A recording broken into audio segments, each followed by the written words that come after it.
जय सिया राम सभी को। जय जय श्री राधे कृष्ण। रेडियो रिश्ते का यह पितृपक्ष के प्रति जो हम कथा विभिन्न पुराणों से ला रहे हैं और श्रीमद् भागवत गीता का पाठ कर रहे हैं, उसके साथ में जुड़ने के लिए आप सबको बहुत बहुत धन्यवाद है। आइए हम चलें। सबसे पहले तो हमारे शिवम सिद्धांत लाल और हमारे समस्त जितने भी रेडियो के हमारे कर्ता धर्ता हैं, सबको विशेष रूप से धन्यवाद है। मैं सेन शर्मा भैया, कल मुझे याद था कि आपका जन्म दिवस है, तो कहीं ना कहीं क्योंकि मैं अलग जगह था, स्टूडियो में नहीं था, इसलिए मेरे चित्त से बाहर हो गई। तो रेडियो रिश्ते का ये प्लेटफॉर्म को मैं इस पर मैं आपको विशेष बधाइयाँ देना चाहता हूँ। आप हमसे थोड़े से छोटे हैं, तो बड़े होने के नाते आपको बहुत सारा प्यार और आशीर्वाद अपने शेष जीवन के लिए जो आप कर रहे हैं रेडियो रिश्ते के लिए, उसके लिए बहुत बहुत हमारे जितने भी रेडियो रिश्ते के एमडी से लेकर के जितने भी हमारे ऑनलाइन व्यूअर्स हैं, सभी आपको बेहद पसंद करते हैं और आपकी जीवन बहुत लंबी हो, आपकी आयु बहुत लंबी हो, यही प्रार्थना हम लोग करेंगे भगवान से। मैं अपने माता श्री को प्रणाम करता हूँ, अपने गुरुदेव भगवान को प्रणाम करता हूँ, साथ में हमारे मुक्तामणि शास्त्री जी, हमारे संत जी, आपको प्रणाम करता हूँ और समस्त जितने भी हमारे विद्वज्जन हैं सबको प्रणाम करता हूँ। आइए हम कुछ विशेष बातें करें, उससे पहले भगवान के हम मंत्रों द्वारा ध्यान कर लेंगे। गणपति भगवान से प्रार्थना करेंगे, हे गणपति भगवान, समस्त जीव के जितने भी विकार आदि हैं उन सबको आप ही क्षमा करने वाले हो परमात्मा। आपका आह्वान है माता पार्वती और शंकर जी के साथ में। ओम वक्रतुंड महाकाय सूर्यकोटि समप्रभा निर्विघ्नं कुरु मे देवा सर्वकार्येषु सर्वदा। माँ सरस्वती को विशेष प्रार्थना। ओम या देवी सर्वभूतेषु विद्यारूपिण संस्थिता नमस्तस्यै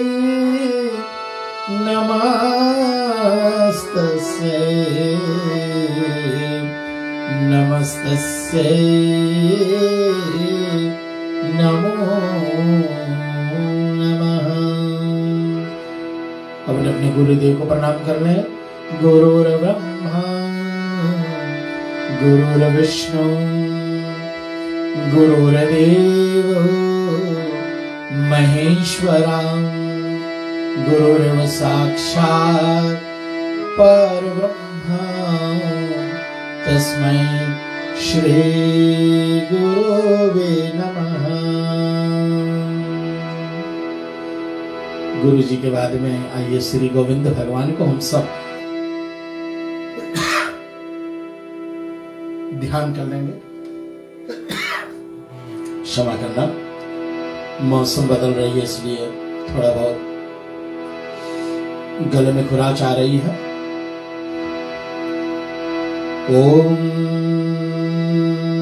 वंशी विभूषित करां नवनीरदाभां पीतांबरा दरुणबिंबफलाधरोष्टात् पूर्णेन्दु सुन्दरमुखादरविन्दनेत्रात् श्रीकृष्णात् परं किमपि तत्त्वमहं न जाने। बोलो गोविंद भगवान की जय। चलिए श्रोताओं, आपको जो जो हमारे पुराने जितने ऑनलाइन व्यूअर्स हैं उनको पता होगा कि जब हम शुरुआत किए थे तो हमारे शुरुआती दौर में हमारे साथ रामायण कथा पर वासुदेव जी हुआ करते थे और वासुदेव जी हमें हारमोनियम पर बहुत बहुत सुंदर साथ दे करके और कुछ भजन भी हमें सुनाया करते थे। लेकिन उनकी माँ की तबीयत उस समय बिगड़ गई थी तो अब वो नहीं आ पा रहे थे और कल मुझे ज्ञात हुआ कि उनकी माता श्री अब इस दुनिया में नहीं है। उनके लिए वे विशेष प्रार्थना हम लोग कर लेंगे पितृपक्ष के श्राद्ध क्रिया के अंतर्गत। आज मैं आपको कुछ बता रहा हूं और ये क्या है, कल आपको बताए थे कि धन के अभाव में आप किस तरीके से शाक से श्राद्ध क्रिया कर सकते हैं। और दूसरा यह था कि अगर वो भी ना आप जुटा पाए किसी कारणवश पैसे के अभाव में तो घास काट करके गैयों को खिला दे। और गौ सेवा होती है, गौदान और गौ सेवा में बहुत अंतर है। गौ सेवा करने से गौदान का महत्व कम से कम मिल जाते हैं। इसलिए मुझे कहीं पढ़ने में ये बात आया कि जो गौ सेवा करते हैं वे भी उतना ही पुण्य की प्राप्ति कर लेते हैं जो एक गौ खरीद करके किसी गौशाला में उनको दान करते हैं। गौदान न, इसमें कई लोग की टिप्पणियां आई है, भाई हमारे पास कौन से अधिकार है, एक पिता तो है नहीं हम कि हम जैसे कन्यादान करते ना, कन्यादानम महादानम सर्वदानेषु दुर्लभम। लेकिन एक गौदान करने का विशेषता यह है कि जैसे कन्यादान हमने करी तो कन्यादान में बहुत बड़ा पुण्य, बड़ा बड़ा फल है। इसलिए कई एक गौदान की महत्व एक कन्यादान का होता है। लेकिन अगर हम कन्या के पिता ना हो तो कहीं हम और भी कर सकते हैं कि किसी और गरीब की बेटी को हम शादी वगैरह से, पैसे वगैरह से या उनका कन्यादान करके हम उनको विदाई कर सकते हैं और वो भी बड़ा महत्वपूर्ण पुण्य है। तो ऐसे गौदान जो है ना उसका विशेषता है कि गौदान से जीवन भर के पापों का नाश कैसे होता है। गौ सर्वदेवामयी और विलक्षण प्रभाव से संपन्न है। वह पवित्र तथा पुण्यात्मा और उनके दान की विशेष महिमा है। क्या? गौदान करने से संपूर्ण जीवन के मन, वाणी तथा कर्म द्वारा किए गए तीनों प्रकार के पाप नष्ट हो जाते हैं। ध्यान रहे, जो भी चाहे हम अपने मन से, चाहे अपने वाणी से और चाहे अपने कर्मों के द्वारा कोई भी पाप हम करते हैं तो ये गौदान करने से इन तीनों पापों का विनाश हो जाता है। और यहां लिखा है, ये ब्राह्मण परिशिष्ट में लिखा है कि आजन्मो पराजित पापम मनोवाक्यायम कर्म भी तत्व सर्वनाश मायाति गो प्रदानेन केशव। और ये जैसे हमारे तीर्थों का अलग अलग प्रभाव है जीवन में। शायद हम बड़े हैं खुशनसीब होते हैं जब हम भारतवर्ष में होते हैं, लेकिन विदेशों में रह करके क्या ये काम हो सकता है कि हम क्या किसी गौशाला में अपना योग विशेष रूप से आप दे सकते हैं। विशेष मैंने कई बार गौदान करवाए हैं। हमारे संत श्री मुक्तामणि शास्त्री जी के माध्यम से गौदान गौशाला में कराए हैं, गौ सेवा करवाए हैं।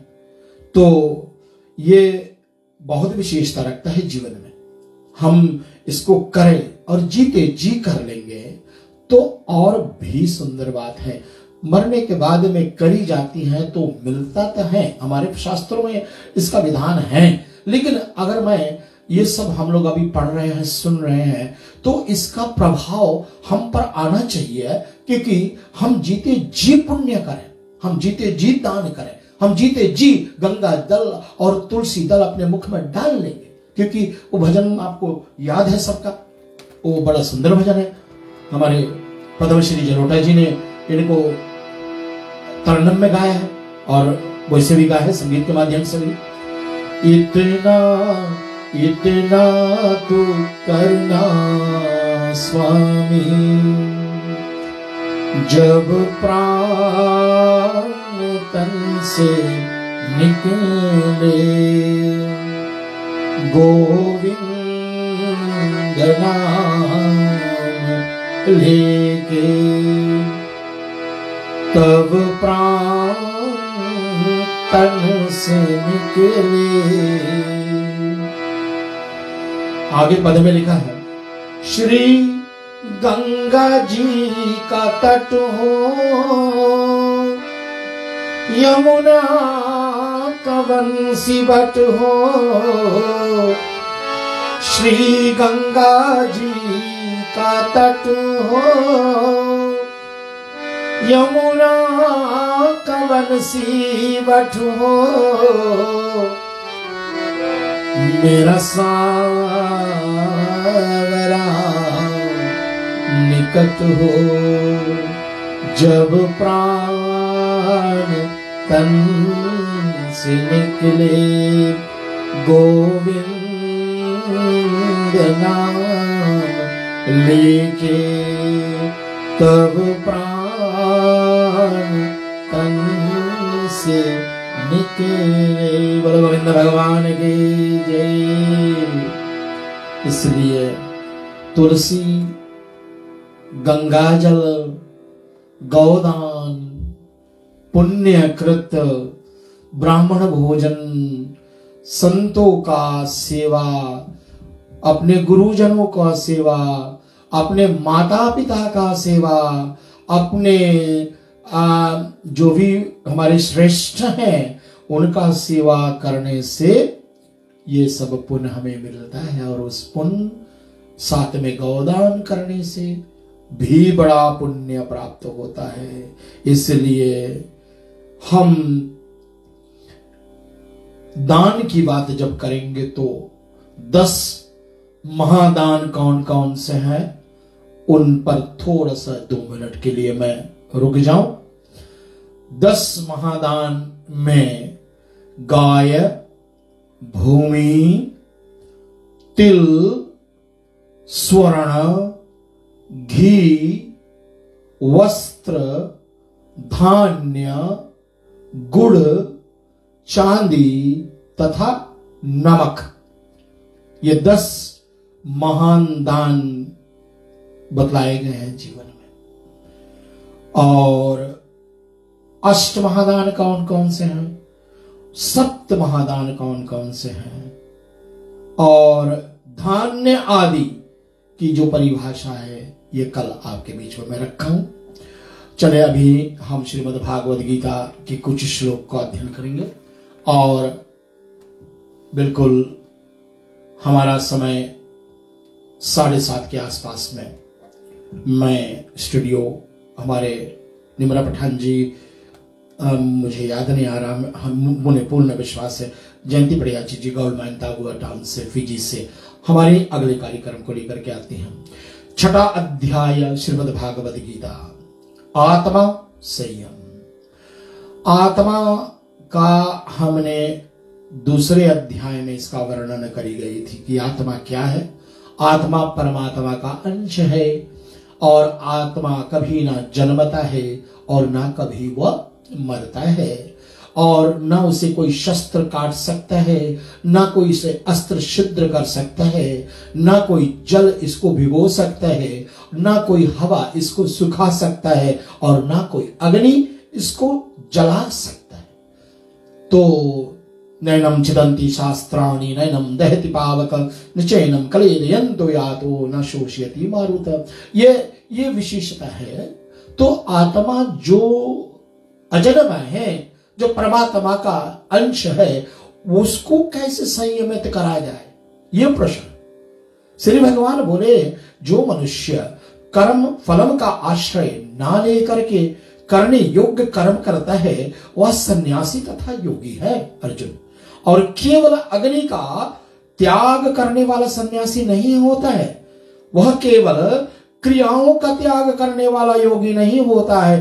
अनाश्रिताः कर्म फलम कार्य कर्म करोति याः। लेकिन भगवान कहते हैं हे अर्जुन, जिसको सन्यास ऐसा कहता है उसकी तो तू योग जान ले, क्योंकि संकल्पों का त्याग ना करने वाला कोई भी मनुष्य योगी नहीं होता है। संकल्प को त्याग कर दिया तो कोई योगी नहीं बन जाता। इसलिए योग में आरूढ़ होने की इच्छा वाले मनशील मनुष्य के लिए योग की प्राप्ति में निष्काम भाव से कर्म करना ही हेतु कहा गया है। और योगारूढ़ हो जाने पर उस योगारूढ़ मनुष्य को सर्व संकल्पों का अभाव है, वही कल्याण के हेतु होता है। किसी प्रकार संकल्प करे भी तो हमारे मन में किसी प्रकार की भावना ना उत्पन्न हो कि हम इस संकल्प कर रहे हैं तो क्या हो।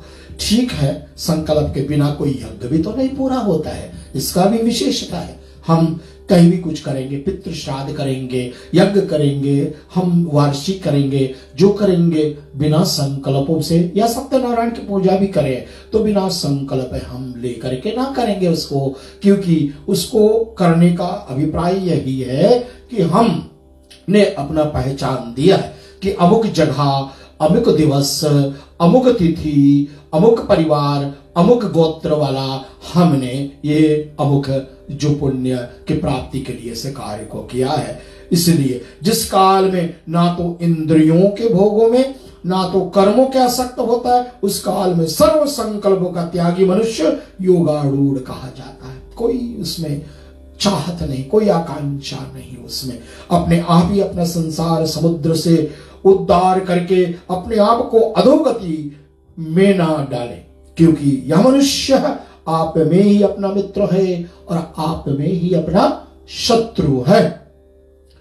आप कभी कभी विचार करें, हम कभी विचार करें इस पर कि हम बोलते हैं कि भाई अमुक या फलाने के कारण से हमारी ये गति हुई ना भैया, ना, ये गलत सोच रहे हैं। श्री गोविंद भगवान श्री कृष्ण जी यहां अर्जुन को समझा रहे हैं कि देखो, उद्रेतात्मना मनम नामानम वासुदेयता आत्मवया हन्यमानो बंधुरेवा मय रिपुरतन्मना। आप में ही अब अपना बंधु है, अपना सखा है और मित्र है, और आप में ही अपना शत्रु है। देखें, ना काहुन कर दुख सुख कर दाता। राम जी ने भी लक्ष्मण भैया को यही समझाया। जब उन्होंने पूछा दुख क्या है, माया का है, सब कुछ पूछा, तो पंचवटी में भगवान ने इनको बड़ा बृहद उत्तर दिया।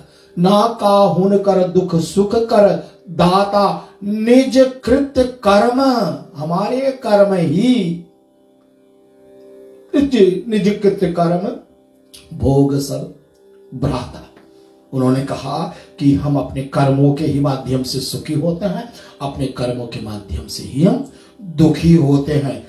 अपने आप में अपना संसार समुद्र के उद्धार करें, अपने आप को अधोगति में ना डालें। ऐसे भगवान ने कहा है, जिसकी जीवात्मा द्वारा मन और इंद्रियों सहित शरीर जीता हुआ है, उस जीवात्मा का वह आप ही मित्र है, और उसके द्वारा मन ही तथा इंद्रियों सहित शरीर नहीं जीता गया है, उसके लिए वह आप ही में अपना आप का शत्रु है। क्योंकि मन के हारे हार है, मन के जीते जीत। आपने भगवत कथा में, रामायण के प्रवचनों में, संतों के, पंडितों के और वक्ताओं के मुखारविंद से ये बात सुनी है कि जब मन हारा तो हम हारे और मन जीता तो हम जीते। इसलिए मन के हारे हारे, मन के जीते जीत। तो यह क्या है? जीतात्मनः प्रशांतयस्य परमात्मा समासिताः। सर्दी गर्मी और सुख दुख आदि में तथा मान और अपमान में, ध्यान दे, इसको थोड़ा सा गहराई में उतर के सोचना। हमें कोई अपमान कर दे तो हम कूद पड़ते हैं, हम गाली गलौज करने लगते हैं। जो मान और कोई हमें थोड़ा सा बड़ाई दे दे, कोई थोड़ा सा हमें बड़प्पन दे दे तो हमारे फूले ना समाते हैं। लेकिन दोनों अवस्था में हमें सम रहना चाहिए, दोनों अवस्था में हमें शांत रहना चाहिए। सर्दी और गर्मी जैसे दो प्रकार के मौसम होते हैं, ऐसे दोनों में हम स्थिर रहें। दुख और सुख में भी अगर हम स्थिर रहें, मान और अपमान में भी हम स्थिर रहें, और जिनके अंतःकरण की वृद्धियां भली भांति शांत हैं, ऐसे स्वाधीन आत्मा वाले मनुष्य ज्ञान में परमात्मा संयक प्रकार से स्थित है। बस, क्योंकि जिसने अपने इंद्रियों को जीत लिया उसने आत्मा को संयम कर लिया, और उसके लिए धीरे धीरे बहुत सारे मार्ग बताए हैं प्रभु ने। ये मन और इंद्रियों के सहित शरीर का वश में रखने वाला, आशा रहित, किसी प्रकार की कोई अपेक्षा नहीं, किसी प्रकार के कोई हम चाहत नहीं रखते हैं मन में, वो संग्रहित योगी अकेला ही एकांत स्थान में स्थित होकर के आत्मा को निरंतर परमात्मा में लगाता है। निरंतर भज मन राम चरण सुखदाई, ये पूज्य चरण गोसाई तुलसीदास जी ने कहा, हे मन तू राम चरण में अपना मन लगा दो। बस, मेरे तो आधार सीता राम के चरण अरविंद, ऐसे भजनिक लोग गाए हैं। और किसी ने कहा मेरा तो और कोई नहीं, बस गिरधर गोपाल ही मेरा सब कुछ है। तो मीराबाई की ये बड़ा सुंदर बात है। तो ऐसे कहा गया कि उस आसन, क्षमा करना, शुद्ध भूमि में जिसके ऊपर कर्मशा कुश मृग छाला वस्त्र बिछे हैं, जो ना बहुत ऊंचा है ना बहुत नीचा है, ऐसे अपने आसन को स्थिर स्थापन करके फिर वो योगी क्या करता है? वो ध्यान, ये अभ्यास है। उस अभ्यास को बार बार करने से क्या होता है? उस आसन पर बैठ करके चित्त और इंद्रियों की क्रिया को वश में रखते हुए मन को एकाग्र करता है। एकाग्र का मतलब है जहां दुनिया की कोई भी विकारें नहीं आ सकती हैं, दुनिया की भूल भुलैया में नहीं पड़ता है, दुनिया के भाग दौड़ में नहीं भरता है। वो शांत मना होकर के, शांत चित्त होकर के, और वह अंतःकरण की शुद्धि के लिए योग का अभ्यास करता है, प्रैक्टिस करता है। और इस योग को पाने के लिए भगवान कहते हैं, काया सिर और गले को समान एवं अचल धारण करके स्थिर हो करके अपनी नासिका के अगले भाग पर दृष्टि जमा करके अन्य दिशाओं का ना देखें। जैसे अर्जुन से पूछा कि तुम्हें क्या दिखाई दे रहा है? दुर्योधन ने तो कहा हमें सारा पेड़ पालो दिखाई दे रहा है, और किसी ने कहा हमें ये दिखाई दे रहा है, कोई कहता हमें ये दिखाई दे। तो चिड़िया जिसके लक्ष्य बना करके उसके आंख में बाण मारना था, वो खिलौना का चिड़िया था, तो उस चिड़िया को आंख पर लक्ष्य रख करके अर्जुन ने कहा कि हे गुरुदेव, मुझे तो सिर्फ चिड़िया का आंख ही दिख रहा है। लक्ष्य एकाग्र, इसलिए अपने आप को हम एकाग्रत हो जाएं और कोई दिशा हमें ना दिखाएं, बस हमारे नाक के अग्रभाग ही दिखाएं। और ब्रह्मचारी व्रत के स्थित भय रहित तथा भली भांति शांत आत्मा करण वाला सावधान योगी मन को रोक करके मुझ में चित लगाने वाला मेरे प्राण होकर के स्थित हो जाए। बस, बड़ी सुंदर आत्मा संयम के विषय में भगवान बता रहे हैं। तो छठा अध्याय कल आपके बीच में संपूर्ण करूंगा। आज के लिए बस इतना ही। मैं बहुत बहुत धन्यवाद, अपना कृतज्ञता प्रकट करता हूं। जाते जाते आपके लिए 2 लाइन छोड़े जाता हूं। आएगा जब रे बुलावा हरि का, छोड़ के सब कुछ जाना पड़ेगा। कितना महत्वपूर्ण ऐसे ऐसे साधनों, ऐसे ऐसे जो हमारे साधक हुए हैं वो लिखे हैं, और इन लिखने वालों को हम साधुवाद देते हैं। नाम हरि का साथ जाएगा और ना कुछ तू ले पाएगा। नाम हरि का साथ जाएगा और ना कुछ तू ले पाएगा। बस इसलिए भगवान का नाम का रटन करो, दुनिया की जो हमारे नित्य क्रियाएं हैं उसको करो, उसके करते हुए भगवान का भजन ना छोड़ो। आएगा जब रे बुलावा हरि का, छोड़ के सब कुछ जाना पड़ेगा। राग देश में हरि विसरायो, भूल के निज को जन्म गवायो। सुमिरन हरि की साधी कमाई, झूठी जग की सब है सगाई। बहुत प्यारा है, यहीं पर छोड़ देते हैं। ओम पूर्णमदः पूर्णमिदं पूर्णात् पूर्णमुदच्यते पूर्णस्य पूर्णमादाय पूर्णमेवावशिष्यते।